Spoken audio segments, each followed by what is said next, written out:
Hi friends, नमस्कार। विशिष्ट studies channel में आपका स्वागत है। फ्रेंड्स, आज रसायन विज्ञान के अंतर्गत मानव निर्मित वस्तु कांच के बारे में जानेंगे। फ्रेंड्स, साधारण कांच silica, sodium silicate, calcium silicate का एक ठोस मिश्रण है। कांच अक्रिस्टलीय ठोस के रूप में अतिसित द्रव है जिसकी क्रिस्टलीय संरचना नहीं होती है और इसका कोई निश्चित गलनांक भी नहीं होता है। एक बार फिर से जानते हैं। साधारण कांच silica, sodium silicate, calcium silicate का ठोस मिश्रण है और यह एक ठोस अक्रिस्टलीय ठोस के रूप में अतिसित द्रव है जिसका कोई क्रिस्टलीय संरचना नहीं होता है और साथ ही इसका कोई निश्चित गलनांक भी नहीं होता है। कांच का कोई निश्चित सूत्र नहीं होता है क्योंकि यह एक मिश्रण है, ना कि यौगिक। साधारण कांच का औसत संघटन Na2SiO2 into CaSiO3 into 4SiO3 होता है।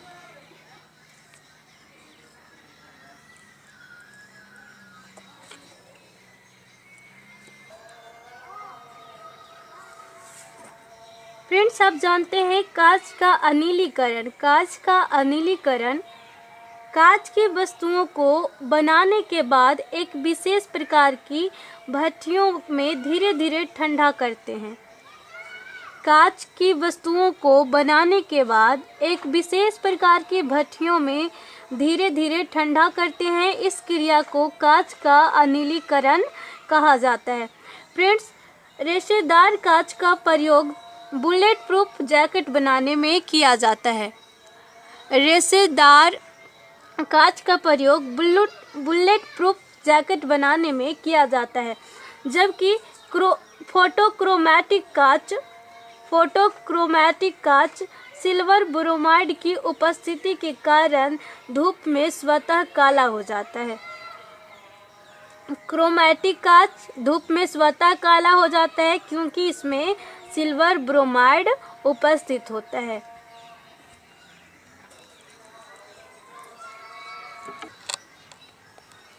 फ्रेंड्स, अब आइए जानते हैं कांच के प्रकार, संगठन एवं उपयोग के बारे में। फ्रेंड्स, पहला है फ्लिंट कांच। फ्लिंट कांच का उपयोग कैमरा, दूरबीन के लेंस और विद्युत बल्ब बनाने में किया जाता है। फ्लिंट कांच का प्रयोग कैमरा, दूरबीन के लेंस और विद्युत बल्ब बनाने में किया जाता है। फ्रेंड्स, फ्लिंट कांच पोटेशियम कार्बोनेट, लेड ऑक्साइड व सिलिका का मिश्रण है। पोटेशियम कार्बोनेट, लेड ऑक्साइड और सिलिका का मिश्रण है। नेक्स्ट है पायरेक्स कांच। पायरेक्स कांच का उपयोग प्रयोगशाला का उपकरण बनाने में किया जाता है और यह सोडियम सिलिकेट और बेरियम सिलिकेट का मिश्रण है। पायरेक्स कांच का उपयोग प्रयोगशाला का उपकरण बनाने में किया जाता है और इसका सोडियम सिलिकेट और बेरियम सिलिकेट इसका अवयव है। अब आइए देखते हैं सोडा कांच के बारे में। सोडा कांच ट्यूबलाइट, बोतलें का प्रयोगशाला का उपकरण व बर्तन बनाने में किया जाता है। फ्रेंड्स, इसका संगठन है sodium oxide, silica, calcium carbonate. Soda कांच का उपयोग ट्यूबलाइट, बोतल, प्रयोगशाला का उपकरण व बर्तन बनाने में किया जाता है और जो इसका संगठन है वो है सोडियम ऑक्साइड, सिलिका और कैल्शियम कार्बोनेट। अब फ्रेंड्स, जानते हैं प्रकाशीय कांच के बारे में।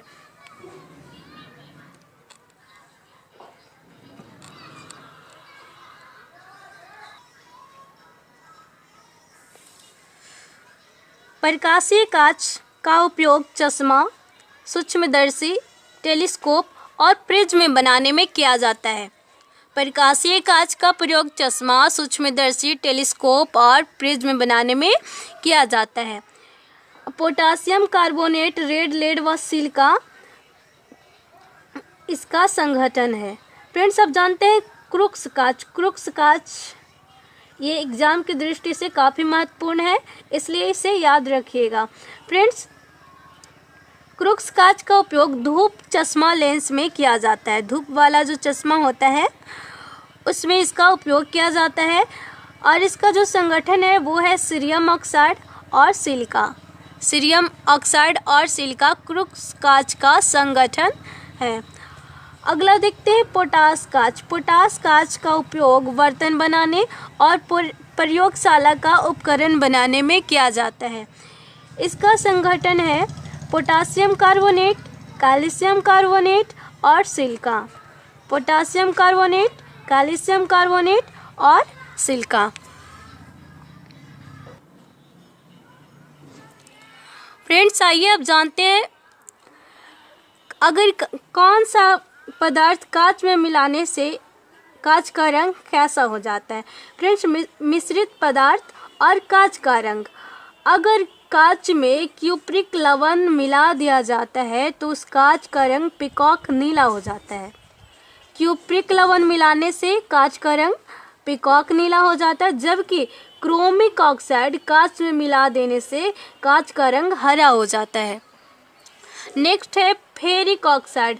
फेरिक ऑक्साइड कांच में मिलाने से कांच का रंग भूरा हो जाता है।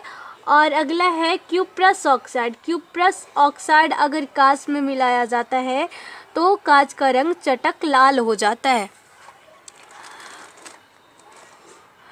नेक्स्ट है कोबाल्ट ऑक्साइड। अगर कोबाल्ट ऑक्साइड कांच में मिलाया जाता है तो कांच का रंग गहरा नीला हो जाता है। Magnesium oxide. मैग्नीशियम ऑक्साइड से कांच का रंग लाल हो जाता है। और कैडमियम सल्फेट। कैडमियम सल्फेट से कांच का रंग पीला हो जाता है। अगला है गोल्ड क्लोराइड। गोल्ड क्लोराइड अगर कांच में मिश्रित किया जाता है तो कांच का रंग रूबी लाल हो जाता है। और सोडियम क्रोमेट और फेरस ऑक्साइड अगर कांच में मिश्रित किया जाता है तो कांच का रंग हरा हो जाता है, जबकि सेलेनियम ऑक्साइड अगर कांच में मिलाया जाता है तो कांच का रंग नारंगी लाल हो जाता है। सो फ्रेंड्स, जो पहला था क्यूप्रिक लवण। क्यूप्रिक लवण अगर मिला दिया जाता है तो कांच का रंग पीकॉक नीला हो जाता है। और ये भी याद रखिए, फेरिक ऑक्साइड से कांच का रंग भूरा, क्यूप्रस ऑक्साइड चटक लाल, कोबाल्ट ऑक्साइड मिलाने से गहरा नीला, मैग्नीज ऑक्साइड मिलाने से कांच का रंग लाल हो जाता है, और कैडमियम सल्फेट मिलाने से कांच का रंग पीला हो जाता है। गोल्ड क्लोराइड को मिक्स करने पे कांच का रंग रूबी लाल, और सेलेनियम ऑक्साइड मिलाने से कांच का रंग नारंगी लाल हो जाता है। और ये इम्पॉर्टेंट है फेरस ऑक्साइड और सोडियम क्रोमेट। फेरस ऑक्साइड और सोडियम क्रोमेट मिलाने से कांच का रंग हरा हो जाता है। सो फ्रेंड्स, आज के लिए इतना ही। Thank you.